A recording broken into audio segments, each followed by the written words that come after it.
Hello students, कैसे हैं आप सभी लोग। आई होप आप सब अच्छे होंगे। आज हम लोग पहुंच चुके हैं बायोटेक्नोलॉजी प्रिंसिपल एंड प्रोसेस के लास्ट लेक्चर में, है ना। सो फार हम लोगों ने बहुत कुछ कवर कर लिया था, जैसे जेल इलेक्ट्रोफोरेसिस। जो प्रीवियस क्लास था उसमें हम लोगों ने पीसीआर यानी कि पॉलीमरेज चेन रिएक्शन के बारे में पढ़ाई किया, है ना। और उसके पहले जो जो चीजें थी हम लोग सब कवर कर चुके हैं। मैंने कुछ आपको एमसीक्यूज भी करवाया था एगरोस जेल इलेक्ट्रोफोरेसिस से रिलेटेड। यस और नो। तो आज हमारा जो है वो लास्ट लेक्चर है, जिसमें हम लोग पढ़ेंगे कि एक्चुअली में हम लोग कल्चर कहाँ पे कर रहे हैं, है ना। जो हमारा होस्ट है उसको किस मीडियम में कल्चर करेंगे, उसको क्या क्या चीजें हम प्रोवाइड करने वाले हैं। तो ये सब जो बातें हैं वो आज के लेक्चर में हम लोग देखेंगे, राइट और रॉन्ग, है ना। तो बाकी जो भी चीजें हम लोग कर चुके हैं, जिन बच्चों को नहीं पता है, जो लोग मेरे लेक्चर में आज सबसे पहली बार आए हैं, उनको मैं बता देती हूँ। मेरा नाम वैष्णवी मिश्रा है। I am a NEET educator, है ना। मैंने बहुत अच्छे अच्छे इंस्टीट्यूट्स के साथ काम किए हैं और मैंने बहुत अच्छे रैंक्स भी प्रोड्यूस किए हैं। Here on YouTube, my aim is to educate the students biology जो कि नीट के लिए है, और मेरी रीच मैं बढ़ा सकूं, बहुत सारे स्टूडेंट्स तक मैंने अपने नॉलेज को जो है वो इंक्रीज कर सकूं, स्प्रेड कर सकूं, है ना। कोना कोना में जो बच्चे बैठे हैं उनको भी मेरे थ्रू क्या हो सके, नॉलेज गेन हो सके। और जो लोग कोचिंग की फीस को अफोर्ड नहीं कर पाते हैं वो फ्री में एजुकेशन यूट्यूब के माध्यम से मेरे थ्रू ले सके। Understood. Because as a human I want to contribute something to the society also. That is the reason why I have started this channel. ठीक है। तो यहाँ पे देखो, मैंने आपको पहले ही बात किया था ना, क्या क्या स्टेप्स होते हैं रिकॉम्बिनेंट डीएनए जब टेक्नोलॉजी करते हैं। तो हम लोग क्या क्या करते हैं, सबसे पहले हम लोग आइसोलेशन करेंगे। किसका, जो हमारा डीएनए है, जो हमारा जेनेटिक मटेरियल है, उसको हम आइसोलेट करेंगे। जेनेटिक मटेरियल के साथ साथ हम लोग वेक्टर को भी आइसोलेट करेंगे। वेक्टर आपका प्लाज्मिड हो सकता है, बैक्टीरियोफाज हो सकता है, कॉस्मिड हो सकता है ना। तो उसको भी हम लोग आइसोलेट करते हैं। उसके बाद से जो वेक्टर डीएनए है और जो हमारा जीन ऑफ इंटरेस्ट है, उन दोनों को हम लोग स्पेसिफिक रीजंस पे कट करेंगे।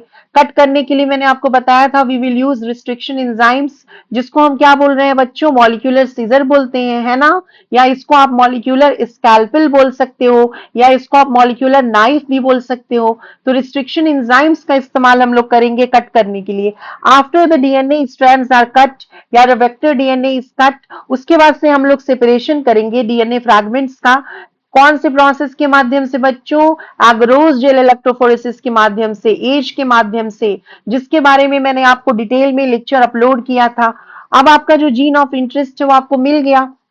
अब जीन ऑफ इंटरेस्ट मिलने के बाद हम जीन ऑफ इंटरेस्ट का कई सारा कॉपीज बना सकते हैं। We can amplify our gene of interest, और उसके लिए फॉर द एम्पलीफिकेशन पर्पस बच्चों हम लोग यूज करेंगे पॉलीमरेज चेन रिएक्शन। उसके ऊपर मैंने प्रीवियस जो हमारा लेक्चर है ना, लेक्चर नंबर 8, वो पीसीआर के ऊपर ही मैंने अपलोड किया हुआ है कल, है ना। कल मैंने इसका लेक्चर अपलोड किया था और परसों मैंने जेल इलेक्ट्रोफोरेसिस का लेक्चर अपलोड किया था। उसके बाद से जब हमें पीसीआर से हमारी जीन ऑफ इंटरेस्ट का कई सारा कॉपी मिल जाएगा, तो हम अपने जीन ऑफ इंटरेस्ट को और जो हमारा वेक्टर डीएनए है उन दोनों को क्या करेंगे, आपस में चिपकाएंगे, आपस में इनका लाइगेशन करेंगे फॉस्फोडाइस्टर बॉन्ड बनाकर। और जब जीन ऑफ इंटरेस्ट और वेक्टर डीएनए आपस में जुड़ेगा, तब बनेगा हमारा बच्चों रिकॉम्बिनेंट डीएनए। और रिकॉम्बिनेंट डीएनए को बनाने के लिए, जीन ऑफ इंटरेस्ट और वेक्टर को चिपकाने के लिए we are using the molecular glue. Molecular glue कौन है, डीएनए लाइगेज एंजाइम है, जो कौन सा बॉन्ड बना रहा होता है, फॉस्फोडाइस्टर बॉन्ड बना रहा होता है। Once the recombinant DNA has been formed, मैंने आपको बताया भी था कि रिकॉम्बिनेंट डीएनए किस तरह से बनता है। मैं एक छोटा सा शॉर्ट्स भी इस पे वीडियो अपलोड करने वाली हूँ अपने चैनल पे, वो भी आप जाकर देख लेना। तो जब रिकॉम्बिनेंट डीएनए बन गया तो अब हम उसको ट्रांसफर करेंगे सुइटेबल होस्ट में। होस्ट कुछ भी हो सकता है, प्रोकैरियोट हो सकता है, यूकैरियोट हो सकता है, लेकिन मोस्ट प्रेफर्ड होस्ट मैंने आपको बताया था ई कोलाई होता है, क्योंकि ये बहुत इजीली ग्रो कर जाता है लेबोरेटरी में। इसका लाइफ स्पैन 20 मिनट का होता है, तो बहुत जल्दी हमें क्या मिल जाता है, अपना प्रोडक्ट मिल जाता है। तो ट्रांसफॉर्मेशन कैसे करते हैं हम होस्ट में, उसके ऊपर भी मैंने आपको एक लेक्चर लिया था, राइट और रॉन्ग। उसके बाद से अब हम लोग पढ़ने वाले हैं ये स्टेप्स। आज ये जो छोटे से स्टेप्स हैं 7, 8 और 9, ये हम लोग पढ़ने वाले हैं। यानी होस्ट के अंदर हमने ट्रांसफॉर्मेशन कर लिया, है ना। होस्ट जो है उसके अंदर हमने अपना जो रिकॉम्बिनेंट डीएनए है उसका इंसर्शन कर दिया है, यस और नो। जो ई कोलाई है जिसके अंदर रिकॉम्बिनेंट डीएनए गया है उसको क्या बोलते हैं हम, ट्रांसफॉर्मेंट। तो जो ई कोलाई है जिसके अंदर ट्रांसफॉर्मेशन हुआ है उसको हम ट्रांसफॉर्मेंट्स बोलेंगे। इज दिस क्लियर और नॉट क्लियर? उसको हम क्या बोलेंगे बच्चों, ट्रांसफॉर्मेंट्स बोलेंगे। अब क्या होगा, अब हम इस ई कोलाई को बेसिकली कल्चर करेंगे। कल्चर करने के लिए हम उसको क्या देंगे, न्यूट्रिएंट मीडियम देंगे, उसको खाना देंगे, पानी देंगे, पीएच देंगे, कई सारा चीज देंगे ताकि हमारा जो ई कोलाई है वो डिवाइड हो सके। जब ई कोलाई डिवाइड होगा तो उसके अंदर जो हमारा वेक्टर है ना, जो प्लाज्मिड है, प्लाज्मिड तो सेल्फ रेप्लिकेटिंग होता है, तो प्लाज्मिड भी डिवाइड करेगा और प्लाज्मिड जो है वो कैरी कर रहा होगा हमारा जीन ऑफ इंटरेस्ट। तो प्लाज्मिड के अंदर जो जीन ऑफ इंटरेस्ट है वो भी डिवाइड कर रहा होगा और बाद में जो जीन ऑफ इंटरेस्ट है वो क्या करेगा, अपने आप को एक्सप्रेस कर देगा। जीन एक्सप्रेशन होगा। जीन एक्सप्रेशन का मतलब होता है बच्चों, the information stored in a gene is converted into a protein. Her gene के अंदर कोई ना कोई इंफॉर्मेशन स्टोर होता है। जीन जो है वो प्रोटीन बनाने का काम करता है। तो जब जीन एक्सप्रेशन होगा तो जीन के अंदर जो इंफॉर्मेशन स्टोर होगी प्रोटीन बनाने की वो एक्सप्रेस हो जाएगी और हमारा जो पर्टिकुलर प्रोटीन है वो बन जाएगा। प्रोटीन बनने के बाद हम डाउन स्ट्रीम प्रोसेसिंग करके उसको एक्सट्रैक्ट कर लेंगे, प्यूरिफाई कर लेंगे और प्रिजर्व कर सकते हैं। समझ में आया कि नहीं आया? तो ये जो चीजें हैं वो हम लोग आज देखने वाले हैं। फिर से हमारा छोटा सा ही लेक्चर होगा, बहुत बड़ा लेक्चर तो नहीं मैं रख रही हूँ, है ना, ताकि जो छोटे छोटे लेक्चर्स हैं उसके थ्रू आपके कॉन्सेप्ट्स क्लियर करवा सकूं। और आपको पता होना चाहिए कि बायोटेक्नोलॉजी से सबसे ज्यादा क्वेश्चन आ रहे हैं प्रीवियस ईयर्स में, है ना। अभी जल्दी ही प्रीवियस ईयर में एक क्वेश्चन, अरे एक साल जो है 6 questions were from biotechnology principles and process and 3 questions were from the application. That mean 9 question out of 90 questions were from biotechnology. जो आप क्लियरली देख सकते हो कि 10% क्वेश्चन जो है वो बायोटेक्नोलॉजी से ही पूछा गया है। तो आप समझ सकते हो कि हाउ इंपॉर्टेंट बायोटेक्नोलॉजी इज, है ना। आप समझ सकते हो इस चीज से कि बायोटेक्नोलॉजी कितना इंपॉर्टेंट हो गया है, यस और नो।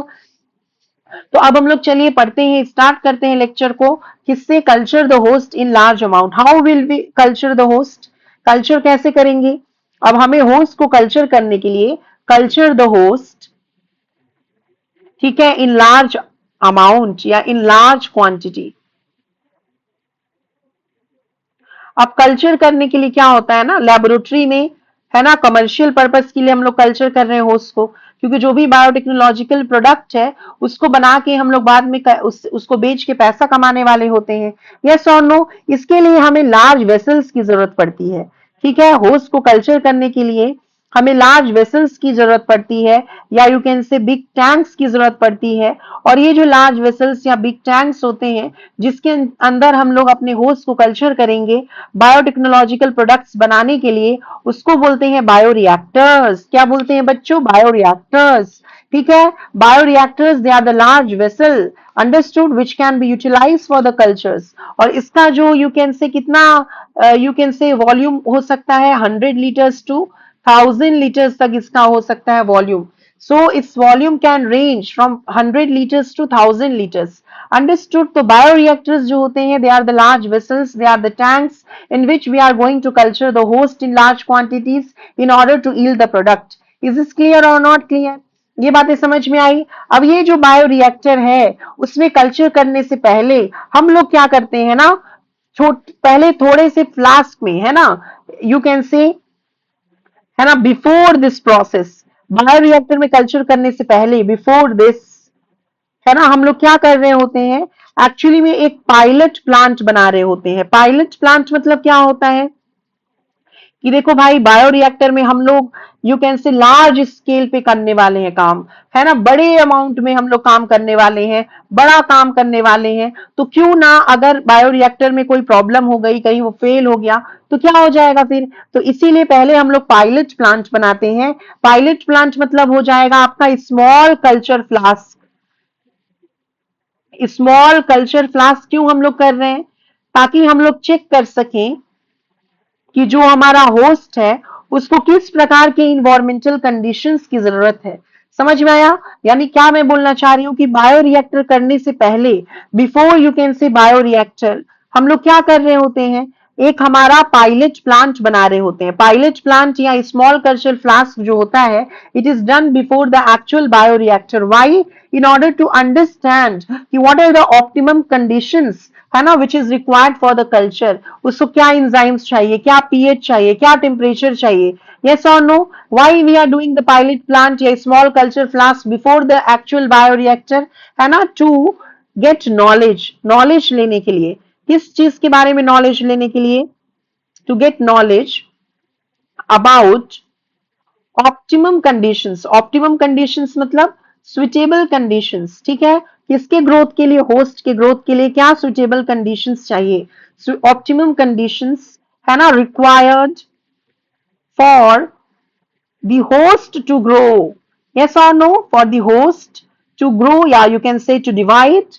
host किस conditions पे divide करेगा उसके लिए, है ना। what are the pH, है ना, enzymes and temperature requirement। उस host के लिए क्या pH चाहिए, क्या enzymes चाहिए, क्या temperature चाहिए। yes or no? कितनी ऑक्सीजन की अवेलेबिलिटी है, ये सब चीजों को चेक करने के लिए पहले हम लोग एक पायलट प्लांट या स्मॉल कल्चर फ्लास्क का इस्तेमाल करते हैं। उसके बाद से we will actually go for the bioreactor. Understood or not? ये बायोरिएक्टर में हम वो हर सुविधा देंगे, वो हर एक कंडीशंस देंगे जो कि हमारे इकोलाई के लिए यानी कि होस्ट के लिए रिक्वायर्ड हो। जरूरी नहीं है कि हमेशा होस्ट इकोलाई होगा, लेकिन most suitable host can be E coli. Yes और no? Most suitable host E coli है। ये मैंने बार बार अपने लेक्चर्स में आपको आगाह किया है, आपको बताया है कि वाई इकोलाई। यस और नो? ये चीजें मैंने आपको हमेशा बताई हुई है। तो अब यहाँ पे what are the conditions that are kept in case of bioreactors। अब यहाँ पे हम लोग उसके बारे में चर्चा करते हैं कि फीचर्स क्या हो सकते हैं किसके? बायोरिएक्टर्स के। Features of bioreactors. बायोरिएक्टर्स के क्या क्या फीचर्स होंगे? Let's talk about that. तो जो बायोरिएक्टर है, एक तो उसमें हमें न्यूट्रिएंट मीडियम देना पड़ेगा, खाना देना पड़ेगा, so that the E coli can get it and it can divide. तो न्यूट्रिएंट मीडियम देना पड़ेगा उसको। यस और नो? एक तो ये रिक्वायरमेंट हो सकती है। उसके अलावा और क्या हो सकता है? बेसिकली वहां पे टेम्परेचर को कंट्रोल, ये सब एनसीईआरटी का लाइन है। टेम्परेचर कंट्रोल सिस्टम है। टेम्परेचर को कंट्रोल करने के लिए सिस्टम होगा, एक ऑप्टिमम टेम्परेचर चाहिए होगा फॉर द माइक्रोबियल ग्रोथ। उसके अलावा क्या होगा बाबू? पीएच या यू कैन से एसिड बेस कंट्रोल सिस्टम होना चाहिए। पीएच या यू कैन से एसिड बेस कंट्रोल सिस्टम वहां पे होना चाहिए अवेलेबल। यस, तो acid base control system should be there present. उसके अलावा जो आपके टैंक्स होते हैं जनरली आपके यू कैन से सिलेंड्रिकल होते हैं, है ना। कैसे होते हैं? सिलेंड्रिकल होते हैं फॉर यूनिफॉर्म मिक्सिंग। सिलिंड्रिकल ड्रिकल टैंक्स। सिलिंड्रिकल टैंक्स क्यों होते हैं बताओ? For uniform mixing, for uniform mixing of the culture. जो हमारा कल्चर है उसका प्रॉपरली मिक्सिंग हो सके, for uniform mixing of the culture. उसके लिए जो टैंक्स होता है ना, मिक्सिंग ऑफ द कल्चर, वो कैसा होता है? सिलेंड्रिकल होता है। समझ में आ गया बच्चों? तो आपकी ये सब जो चीजें हैं, है ना, वो आपको याद रखना पड़ेगा। देन फोम रेगुलेशन सेंटर, कभी कभी झाग बनने लगता है, फोम बनने लगता है, तो फोम ब्रेकर्स उसके लिए यूज कर सकते हैं हम लोग। फोम्स को, जो फोम बन रहा है उसको ब्रेक करने के लिए, है ना। फोम ब्रेकर्स क्या करेगा? It will break the foam, है ना, which is you can say which can be developed due to mixing. जैसे आप सर्फ, अगर मान लो जो डिटर्जेंट है वो अगर आप मिक्स करते हो पानी में तो भी फोम बनता है ना। वैसे ही यहाँ पे ना एक्चुअली बायोरिएक्टर का मैंने डायग्राम भी लेकर आई हूँ, ये एनसीईआरटी का ही डायग्राम है और क्लियर कट आपको एनसीईआरटी से पूछा जा सकता है। तो जब हम लोग इसमें मिक्सिंग करेंगे बच्चों तो फोम बन सकता है और झाग बन सकता है। तो फोम ब्रेकर्स जो है उस फोम को क्या कर देगा? ब्रेक कर देगा। तो फोम ब्रेकर्स हो सकता है ना। प्रॉपर हमेशा मिक्सिंग होती रहे, इसीलिए उनके पास एजिटेटर सिस्टम भी होता है। एजिटेटर सिस्टम जो है वो क्या करेगा, है ना, प्रॉपर मिक्सिंग करवाएगा ताकि एयर की अवेलेबिलिटी हमेशा रहे। It is basically for the proper mixing और यू कैन से एरेशन, है ना। एरेशन या एयर की अवेलेबिलिटी के लिए आपका बेसिकली एजिटेटर सिस्टम होता है।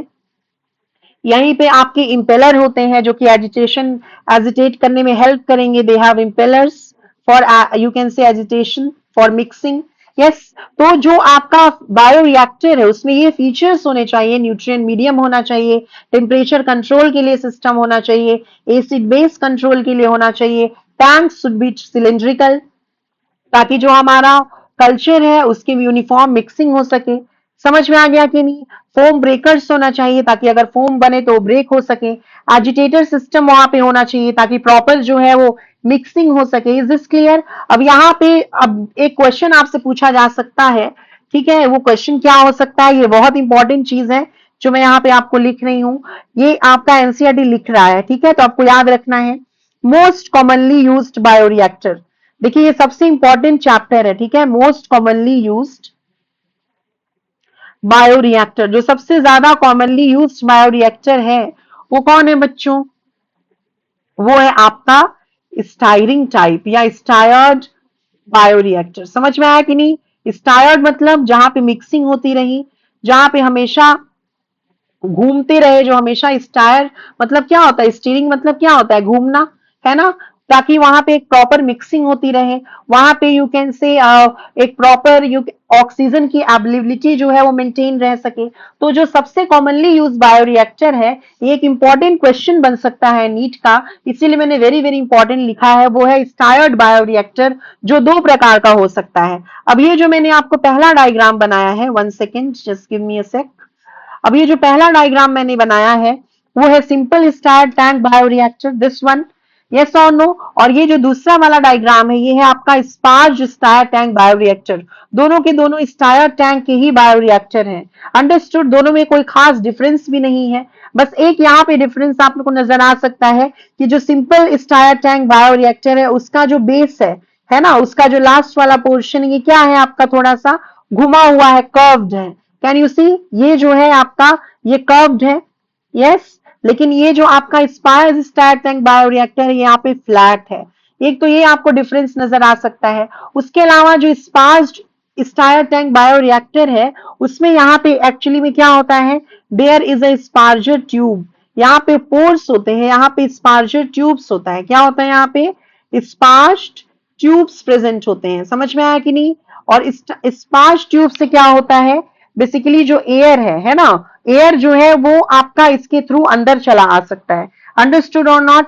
यहाँ पे जो स्पार्स ट्यूब्स है, स्पार्स ट्यूब्स जो है इट इज अ पाइप, है ना, जिसमें क्या होता है, स्मॉल होल्स होते हैं। ये जो स्पार्स ट्यूब्स है इसमें स्मॉल होल्स होते हैं एट बॉटम। क्या बोला मैंने? जो स्पार्स टैंक बायोरिएक्टर है उसमें स्पार्स ट्यूब्स होगा जिसमें छोटे छोटे छोटे छोटे छेद होंगे बॉटम के पास, और उसके थ्रू क्या हो सकता है, इस ट्यूब के थ्रू क्या हो सकता है, ऑक्सीजन इज सप्लाइड, है ना, ऑक्सीजन जो है it is supplied in form of air bubbles. इस छोटे छोटे पोर्स के थ्रू ऑक्सीजन सप्लाई किया जाएगा इस बायोरिएक्टर के अंदर, किस फॉर्म में? एयर बबल्स के फॉर्म में। And these air bubbles will actually increase the surface area. समझ में आया कि नहीं? ये क्या करेंगे? दे will increase the oxygen surface area. ये ऑक्सीजन जो है उसको ट्रांसफर करने के लिए सरफेस एरिया को इनहांस कर देंगे, इंक्रीज कर देंगे। इज दिस क्लियर और not? If they will increase the surface area, यहां पे हम लोग मेंशन कर सकते हैं basically, okay 1 second, they will increase the surface area. क्या करने के लिए सरफेस एरिया बढ़ाएंगे? फॉर यू कैन से ऑक्सीजन ट्रांसफर। समझ में आ गया कि नहीं आ गया? यस। ज्यादा डिफरेंस नहीं है। क्या डिफरेंसेस है वो आपने देख लिया। मैं फिर से आपको बता देती हूँ कुछ कुछ चीजें। यस, जैसे देखो यहाँ पे आपको क्या क्या चीजें नजर आ रही हैं। यहाँ देखिए, यहाँ पे स्टेराइल एयर है। स्टेराइल एयर मतलब क्या होता है? Contaminated free air. Sterile word का मतलब क्या होता है? जिसमें कॉन्टामिनेशन नहीं हो उसको स्टेराइल बोलते हैं।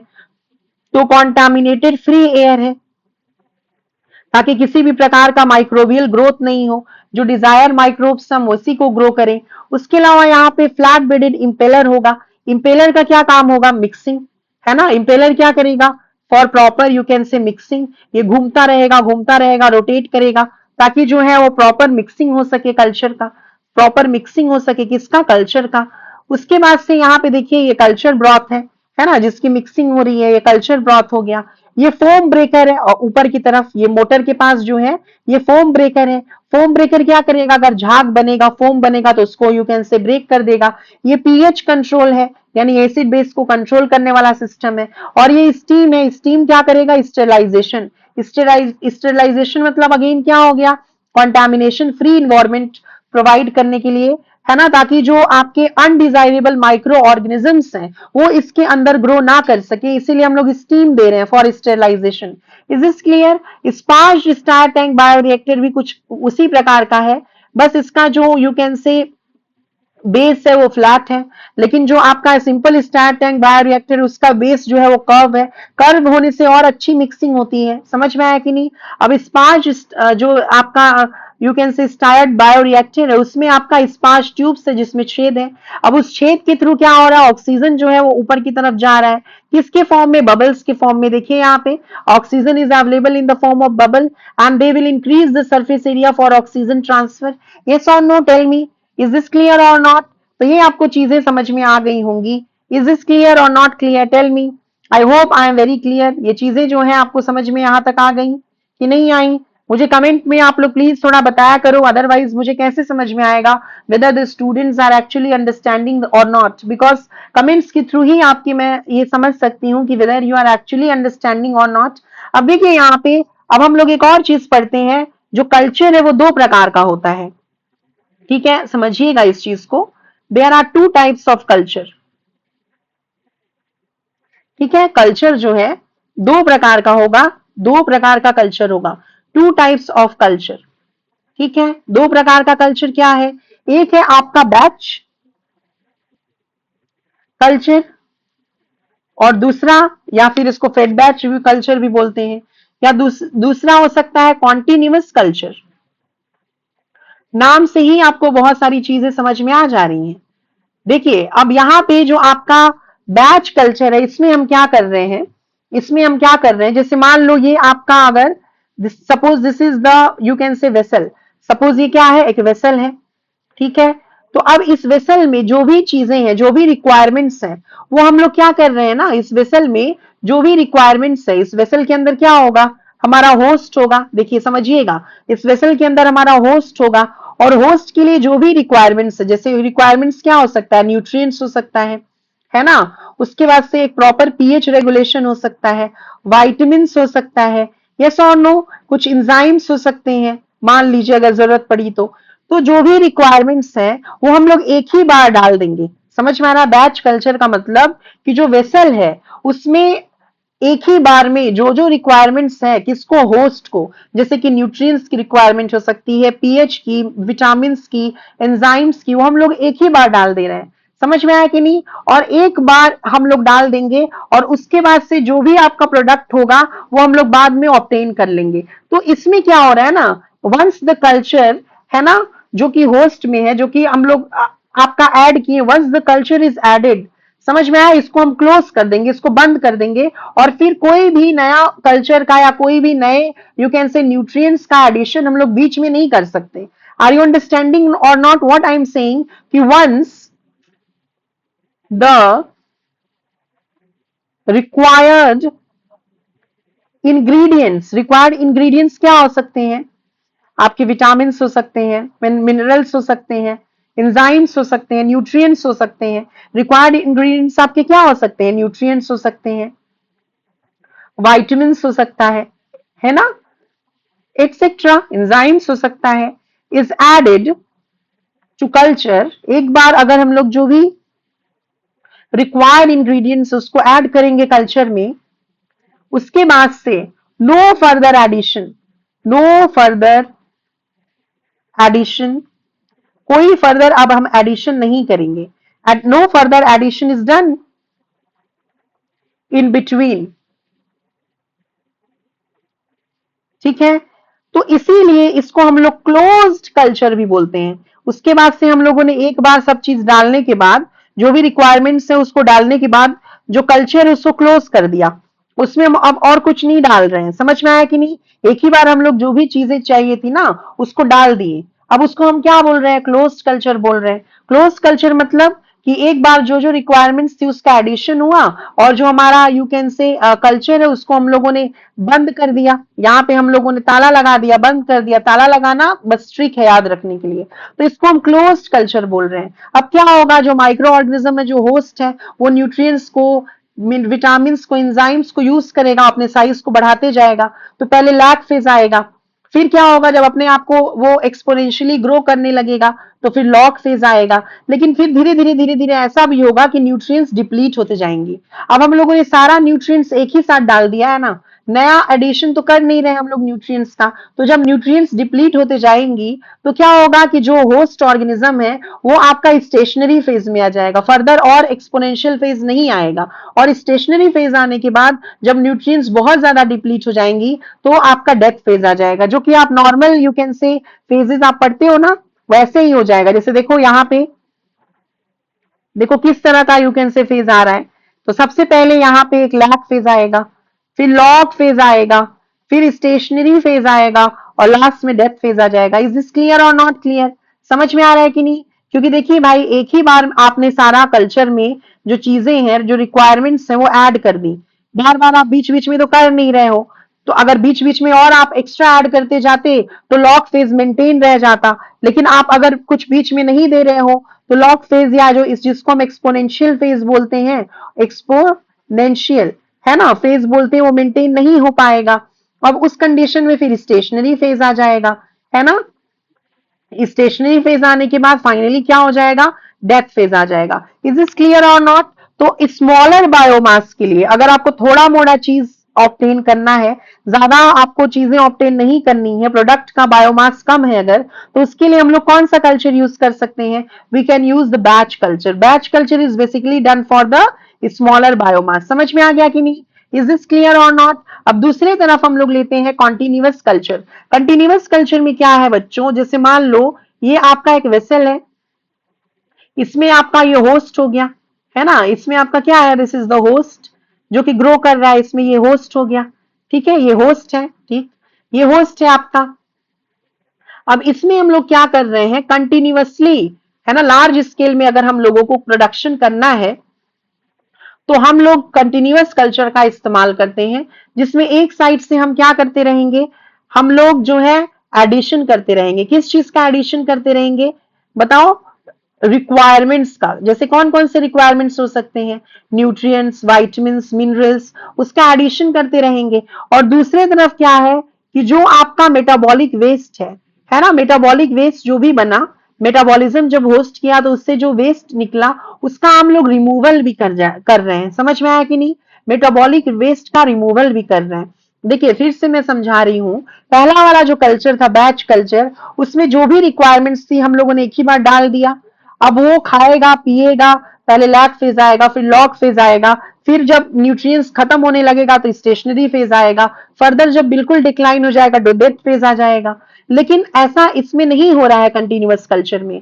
क्यों? क्योंकि हम लोग कंटिन्यूअसली ऐड कर रहे हैं, किसको, न्यूट्रिएंट्स को, वाइटामिन्स को कंटिन्यूअसली हम लोग ऐड कर रहे हैं। तो होस्ट क्या करेगा इस कंडीशन में, होस्ट खाते पीते रहेगा, हमेशा डिवाइड करेगा और जो उसका वेस्ट होगा वो प्रोड्यूस करेगा। और मेटाबॉलिक वेस्ट हम लोग एक तरफ से निकाल भी लेंगे, यानी कि यहाँ पे दो ओपनिंग्स हैं, इसको हम लोग ओपन कल्चर बोल सकते हैं, इसको हम लोगों ने एक ही बार में क्लोज नहीं किया।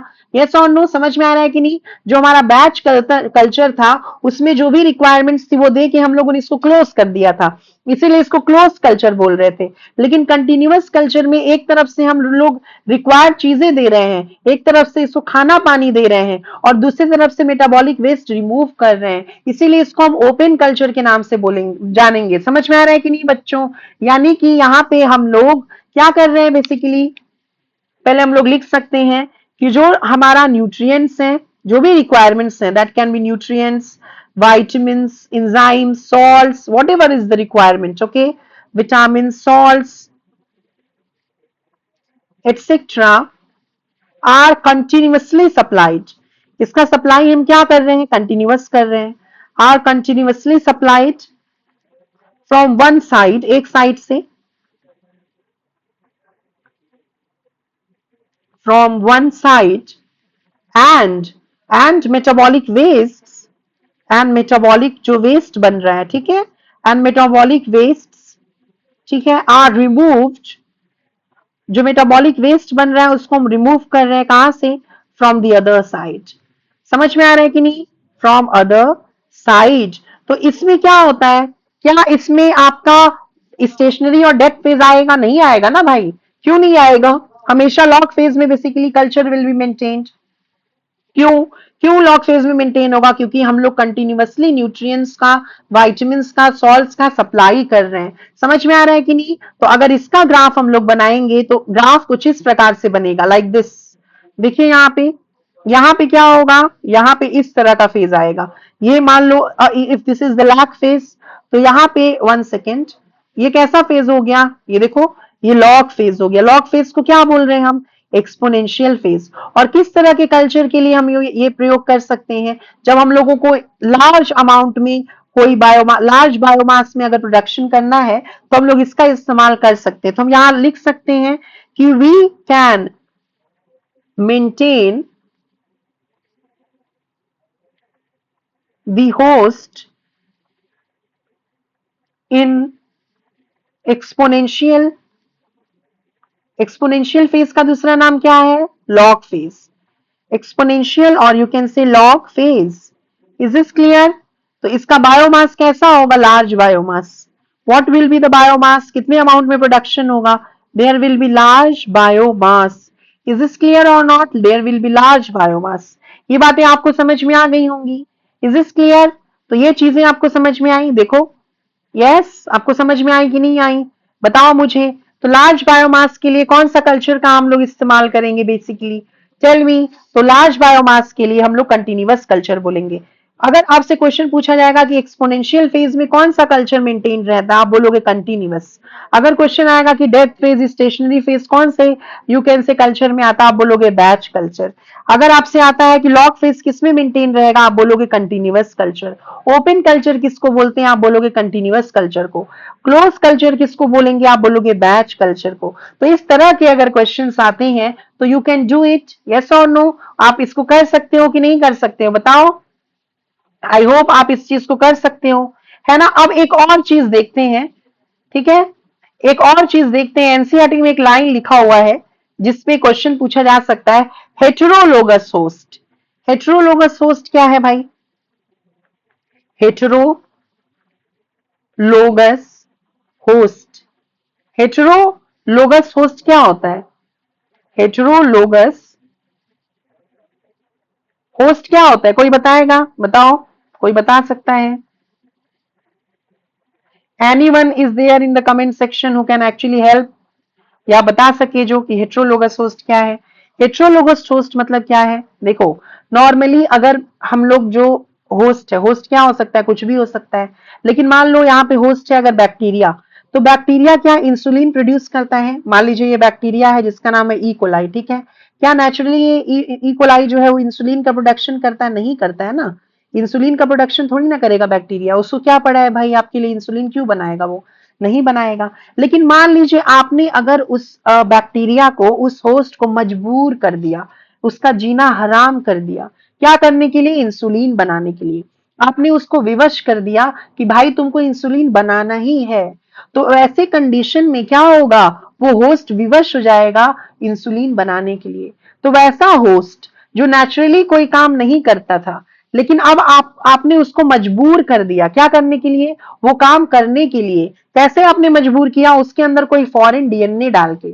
समझ में आ रहा है कि नहीं, उसको कोई फॉरेन डीएनए डाल के आपने उसको मजबूर कर दिया कि तुमको ये काम करना ही करना है। तो वैसे होस्ट को बोलेंगे हेट्रोलोगस होस्ट। यानी हेट्रोलोगस होस्ट एक ऐसा ऑर्गेनिज्म है जो कि दूसरे ऑर्गेनिज्म के डीएनए को या जीन को रिसीव करता है और एक्सप्रेस करता है। समझ में आया, होस्ट या यू कैन से ऑर्गेनिजम्स दैट रिसीव्स, जो रिसीव करेगा, ठीक है, that receives and expresses. Express करना मतलब उस जीन को एक का एक्सप्रेशन होगा तो क्या होगा, प्रोटीन बनेगा। Expresses a gene from a different species. समझ में आ गया हेट्रोलोगस होस्ट का मतलब, इज दिस क्लियर, यस। इतनी बातें समझ में आ गई।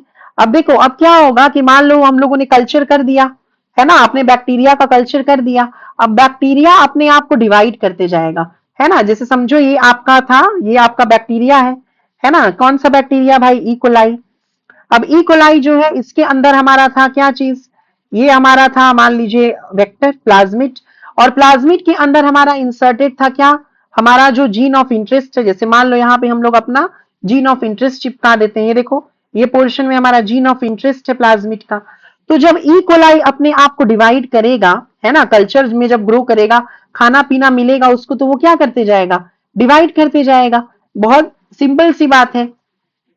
तो प्लाज्मिड जो होता है, you know this very well, कि प्लाज्मिड्स जो होते हैं वो सेल्फ रेप्लिकेटिंग होते हैं, है ना।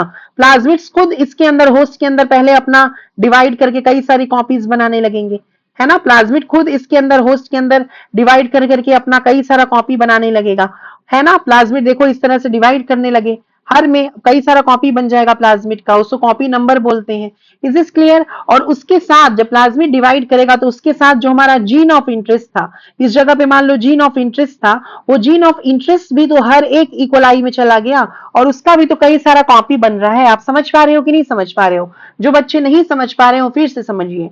ई कोलाई जो है हमारा होस्ट है, ई कोलाई के अंदर हमने वेक्टर डाला है। वेक्टर कौन है, वेक्टर का क्या खासियत होता है कि वेक्टर के पास ओरी साइट होना चाहिए, जो हम लोग पढ़ चुके हैं ऑलरेडी, ऑरिजिन ऑफ रेप्लिकेशन होना चाहिए, जिसके साथ डीएनए पॉलीमरेज बाइंड करके कई सारा कॉपीज बना सके। तो ये जो प्लाज्मिड है, वेक्टर है, ये सेल्फ रेप्लिकेटिंग है, खुद से ये अपनी कॉपी बना सकता है। और प्लाज्मिड जब अपनी सेल्फ रेप्लिकेट कर रहा है, अपनी कॉपी बना रहा है, तो जीन ऑफ इंटरेस्ट भी अपनी कॉपी बना रहा है। अब ये जो जीन ऑफ इंटरेस्ट है अपने आप को एक्सप्रेस करेगा, है ना। एक्सप्रेस करने का मतलब कि उस जीन के अंदर जो भी इंफॉर्मेशन होगा, मान लो इंफॉर्मेशन एंटीबायोटिक बनाने का हो सकता है, इंजाइम बनाने का हो सकता है, कोई स्पेसिफिक प्रोटीन बनाने का हो सकता है, कोई वैक्सीन बनाने का हो सकता है, जो भी इंफॉर्मेशन उस यू कैन से जीन के अंदर है, वो अब एक्सप्रेस हो जाएगा, है कि नहीं, और वो प्रोडक्ट जो है हमारा बन जाएगा। समझ में आया कि नहीं, कल्चर के अंदर ही।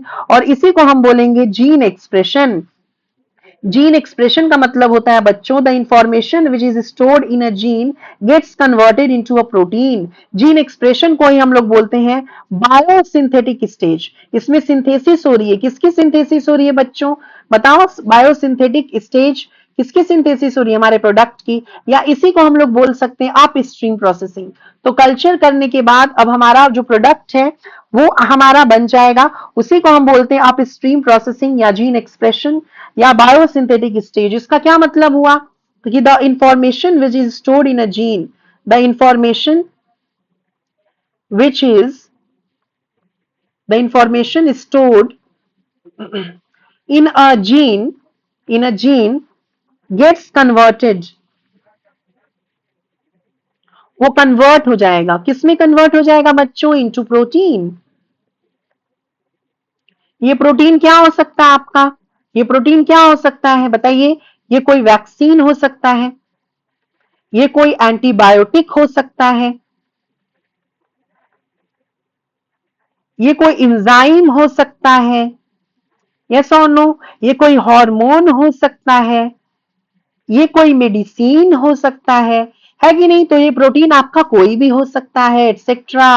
अब हमें हमारा जो प्रोटीन है उसका एक्सप्रेशन हो गया, जो हमारा डिजायरेबल प्रोटीन था जिसके लिए हमने इतनी मशक्कत की थी, वो हमारा प्रोटीन बन चुका है। अब हम लोग क्या करेंगे बच्चों, अब हम लोग करेंगे डाउन स्ट्रीम प्रोसेसिंग। अब हम लोग अप स्ट्रीम प्रोसेसिंग के बाद क्या करेंगे, हमारा प्रोडक्ट बन गया, अब हम लोग क्या करेंगे, डाउन स्ट्रीम प्रोसेसिंग करेंगे। डाउन स्ट्रीम प्रोसेसिंग में बेसिकली तीन चीजें आती हैं, और डाउन स्ट्रीम प्रोसेसिंग जो है इस पे क्वेश्चन आया हुआ है प्रीवियस ईयर का। मैं अभी आपको बताऊंगी कि क्या क्वेश्चन आया था, समझ में आया कि नहीं। डाउन स्ट्रीम प्रोसेसिंग में हम लोग क्या क्या करते हैं, एक तो जो हमारा प्रोडक्ट बना उसका सेपरेशन करेंगे, सेपरेशन, उसके बाद जो प्रोडक्ट है उसका हम प्यूरिफिकेशन करेंगे, उसमें जो इम्प्यूरिटीज है उसको हम रिमूव करेंगे, यस और no. And third step will be preservation, किसका, प्रोडक्ट का। जो प्रोडक्ट बना, प्रोडक्ट किस स्टेप में बना, अप स्ट्रीम प्रोसेसिंग में, बायोसिंथेटिक स्टेज में, यस और नो, ठीक है। प्रिजर्वेशन ऑफ प्रोडक्ट्स, देखो अगर स्पेलिंग मेरा गलत होता है तो उसके लिए माफी, ठीक है। क्योंकि मैं बहुत जल्दी बोल भी रही हूँ, लिख भी रही हूँ और मेरे पास कोई एडिटिंग का डिवाइस नहीं है। मैं एक ही बार में रिकॉर्ड करती हूँ चीजें स्क्रीन रिकॉर्डर से, इसलिए मेरा टाइम भी उस पर दिखता है, परसेंटेज कितना है मेरे आईपैड में वो भी दिखता है। तो मैं डायरेक्टली एक ही झटके में जो भी मेरा रिकॉर्ड हो रहा है वो कर रही हूँ, तो स्पेलिंग अगर इधर उधर कहीं होगी तो उसके लिए ठीक है, सॉरी फॉर दैट। तो सेपरेशन, प्यूरिफिकेशन और प्रिजर्वेशन ऑफ प्रोडक्ट को हम क्या बोल रहे हैं, डाउन स्ट्रीम प्रोसेसिंग। नीट में क्या क्वेश्चन आया था, क्वेश्चन वाज कि which of the following you can say a process is not included under downstream processing। Question सुनिएगा, which of the following step is not included under downstream processing। एक option था आपका expression, एक था separation, एक purification और एक preservation. तो आपको मालूम है सेपरेशन, प्यूरिफिकेशन, प्रिजर्वेशन ये डाउन स्ट्रीम प्रोसेसिंग के स्टेप्स हैं, लेकिन जो एक्सप्रेशन है, जीन का एक्सप्रेशन जो है वो बायोसिंथेटिक का स्टेज का यू कैन से स्टेप है, अप स्ट्रीम प्रोसेसिंग का स्टेप है, इसीलिए expression was the correct answer. समझ में आया कि नहीं? क्या सबका डाउन स्ट्रीम, हर प्रोडक्ट का डाउन स्ट्रीम प्रोसेसिंग सेम होगा? नहीं नहीं नहीं, हर प्रोडक्ट का डाउन स्ट्रीम जो प्रोसेसिंग है, जैसे सेपरेट करने का प्रोसेस अलग होगा, प्यूरिफाई करने का प्रोसेस अलग है, प्रिजर्व करने का जो प्रोसेस है वो प्रोडक्ट टू प्रोडक्ट क्या होगा, वैरी करेगा। तो we can mention over here, ये एनसीईआरटी भी लिखती है कि different different techniques different techniques are performed for separation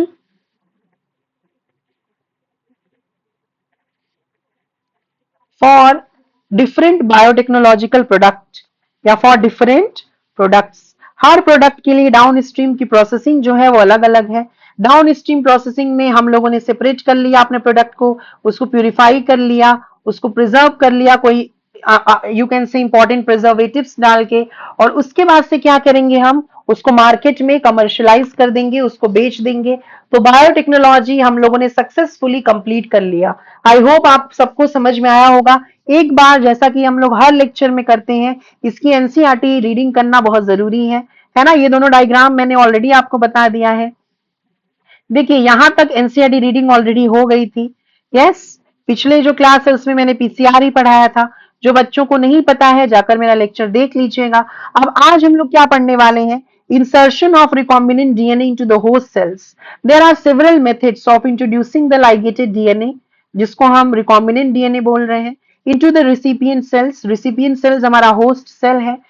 recipient cells after making them competent कैसे बना रहे थे, कैल्शियम का यूज कर रहे थे, डाइवैलेंट कैटायंस का इस्तेमाल कर रहे थे। ये सब के ऊपर लेक्चर ऑलरेडी मैं ले चुकी हूँ। To receive take up DNA present in its surrounding. So if a recombinant DNA bearing gene for resistance to an antibiotic, for example ampicillin, is transferred into E. coli cell, the host cell will become transformed into ampicillin resistant cells। यानी देखो जो normal E. coli है वो किसी भी antibiotic से resistance नहीं रखता, लेकिन अगर हम लोगों ने इसके अंदर ऐसा जीन डाल दिया जो एम्पिसिलिन से रेजिस्टेंस है, तो ऑब्वियसली जो आपका इकोलाई है जिसके अंदर ये जीन गया, तो हम इकोलाई को क्या बोल देंगे, ट्रांसफॉर्मेंट बोल देंगे। And now the E coli will become resistance to the ampicillin, you can say ampicillin antibiotic. और अगर अब हम एम्पिसिलिन मीडियम में इकोलाई को इस ग्रो करेंगे तो वो इजिली ग्रो कर जाएगा। क्यों? क्योंकि वो अब एम्पिसिलिन से रेजिस्टेंस हो चुका है। Is this clear? देखिए यहाँ पे if we spread the transform cell मतलब जिसके अंदर ट्रांसफॉर्मेशन हुआ है, जिसके अंदर रिकॉम्बिनेंट डीएनए गई है, on agar plate containing ampicillin only transformants will grow. यानी जिसमें जिस इकोलाई में रिकॉम्बिनेंट डीएनए गया है जो कि एम्पिसिलिन से रेजिस्टेंट है, सिर्फ वही ग्रो करेगा। जो नॉन ट्रांसफॉर्मेंट है जिसके अंदर एम्पिसिलिन रेजिस्टेंट जीन गया ही नहीं, वो इकोलाई मर जाएगा। क्यों? क्योंकि नॉर्मली इकोलाई जो है वो कैरी नहीं करते हैं एम्पिसिलिन या कोई भी एंटीबायोटिक से resistance. Untransformed recipient cell will die. Since due to ampicillin resistant gene, one is able to select a transformed cell in the presence of ampicillin. So इस केस में जो ampicillin resistant gene है उसको selectable marker बोलेंगे। मैंने आपको पहले भी बताया है selectable marker के ऊपर मैं बहुत अच्छे से लेक्चर ले चुकी हूँ क्लोनिंग वेक्टर टॉपिक में।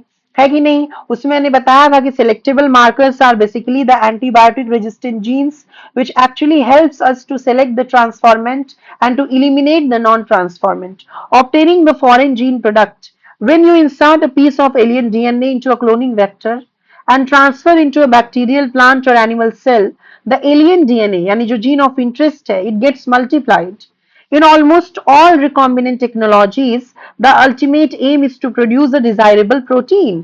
मेन हमारा उद्देश्य क्या है? कोई desirable protein बनाना, जो एंटीबायोटिक हो सकता है, एंजाइम हो सकता है, वैक्सीन हो सकता है, हार्मोन हो सकता है. Hence, there is a need for the recombinant DNA to be expressed. यानी जीन एक्सप्रेशन होना जरूरी है. The foreign gene gets expressed under appropriate conditions. The expression of foreign genes in host cells involve understanding many technical details. After having cloned the gene of interest and having optimized the conditions to induce the expression of the target protein, one has to consider producing it on a larger scale. समझ में आया? पहले हम लोग छोटे scale पे उसको produce करना चाहेंगे, उसके बाद से उसको लार्जर स्केल पे हम लोग प्रोड्यूस करना चाहेंगे. Can you think of any reason why there is a need for large scale production? Obviously so that जो भी हमारा प्रोडक्ट है वो बहुत ज्यादा प्रोड्यूस हो सके, so that we can commercialize that in the market और बहुत सारे लोगों को उससे बेनिफिट हो सके. If any protein encoding gene is expressed in a heterologous host, मैंने आपको समझा दिया what is a heterologous host. ये इंपॉर्टेंट था इसलिए मैंने आपको बता दिया था. It is called a recombinant protein. Yes और नो? कोई भी ऐसा प्रोटीन जो कि आपका हेट्रोलोगस होस्ट से हमें ऑप्टेन हो रहा है, वो प्रोटीन को हम रिकॉम्बिनेंट प्रोटीन बोल रहे हैं. The cells harboring cloned gene of interest may be grown on a small scale in the laboratory. The cultures may be used for extracting the desired protein and then purifying it by using different separation techniques. Separation techniques is downstream processing. The cells can also be multiplied in a continuous culture system. बता दिया.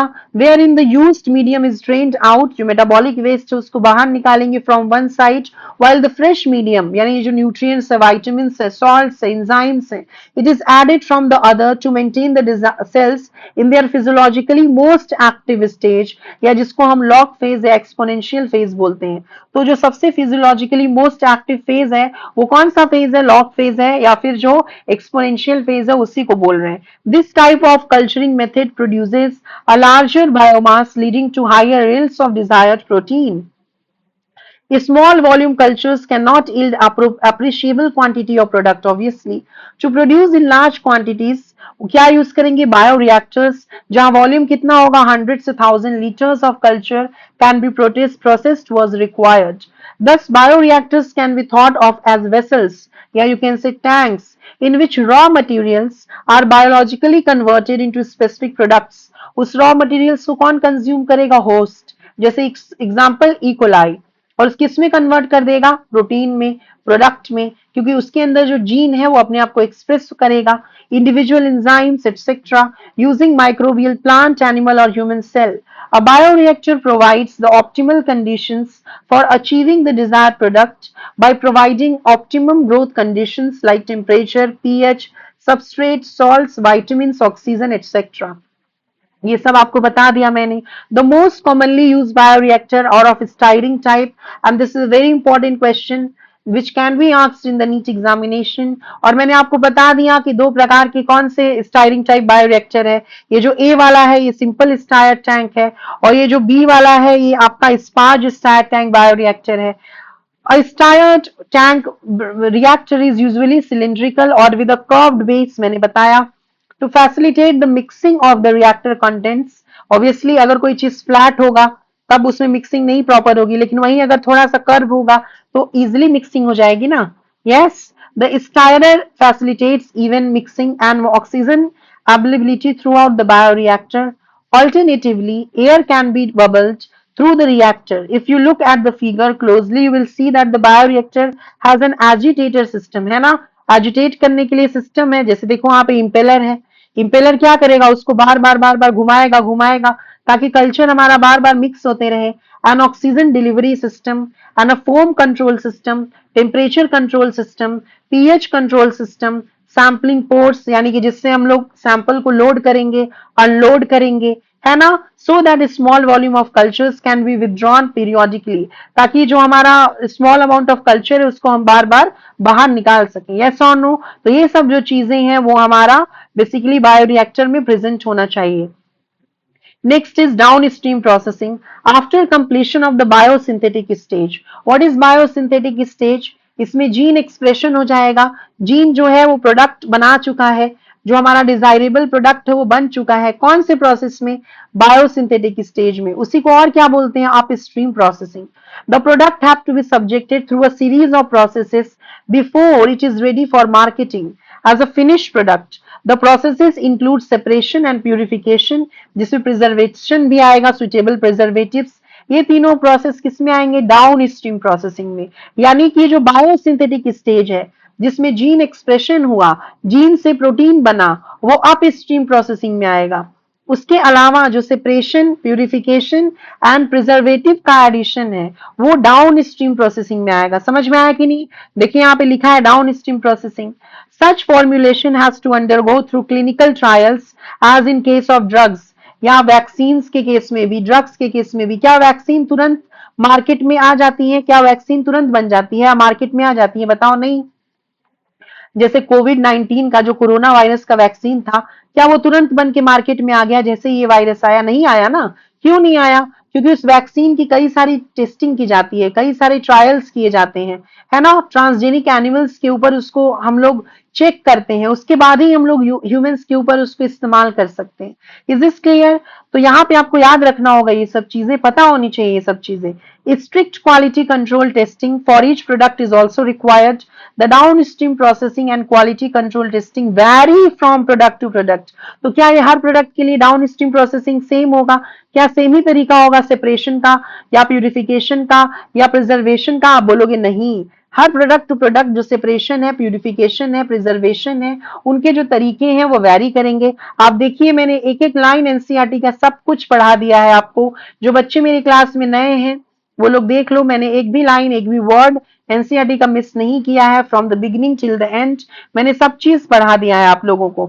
Summary पढ़ना आपका काम है। अगर पूरा NCERT मैंने read करवाया है तो एक छोटा सा होमवर्क तो मैं आपको दे सकती हूँ समरी पढ़ने का, और मैं कोशिश करूंगी जल्दी ही, यानी कि हो सकता है कि कल ही, या कल नहीं तो किसी और दिन, है ना, मैं इस पे बहुत सारे क्वेश्चन एमसीक्यूज लेके आऊं ताकि आपके जो कॉन्सेप्ट्स हैं वो क्रिस्टल क्लियर हो जाए। समरी बहुत छोटा सा पोर्शन है, वो आप खुद से पढ़ लेना। समझ में आया?